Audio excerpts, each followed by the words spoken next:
স্বৈরাচার যারা আমার জমিনের উপরে আমার মানুষের উপরে রাজত্ব চালিয়েছে তারা আজকে কোথায় কোথায় সেই অহংকারীরা? সেদিন তো বলবেন, কিন্তু দুনিয়ার মাঝেও স্বৈরাচার যারা অহংকারী যারা তাদের শাস্তি পৃথিবীর বুকেও দেন, আর সেদিন তো দিবেনই।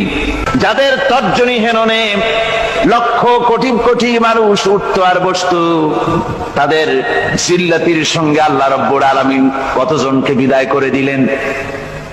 ফুলের মালা নিয়ে কুলাতে পারে নাই, পা থেকে শুরু করে গলা পর্যন্ত ফুলের মালা দিয়া ডুবাই দিল ভক্তরা। আবার আল্লাহ রাব্বুল আলামিন এমন শাস্তি দিলেন, ফুলের মালার পরিবর্তে জুতার মালা নিয়ে জেলের মধ্যে ঢুকাইয়া দিলেন। কিয়ামতের ময়দানে আল্লাহর কসম করে বলছি, সেদিন জাহান্নামীদের ভীষণ কষ্ট হবে, আর জান্নাতীদের জন্য অত্যন্ত আসান হবে, অবস্থাটা খুবই আরামের হবে।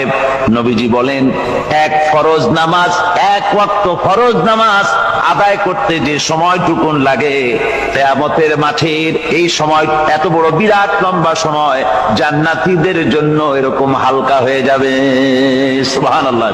হযরত আবু সাঈদ খুদরী রাদিয়াল্লাহু তাআলা হাদিস কেন বর্ণনা করেছেন, এক ওয়াক্ত নামাজ, একটা ফরজ নামাজ পড়তে যতটুকুন সময় লাগে এতটুকুন সময়ের ভেতরে জান্নাতীদের কারবার শেষ হয়ে যাবে। সুবহানাল্লাহ ওয়া বিহামদি।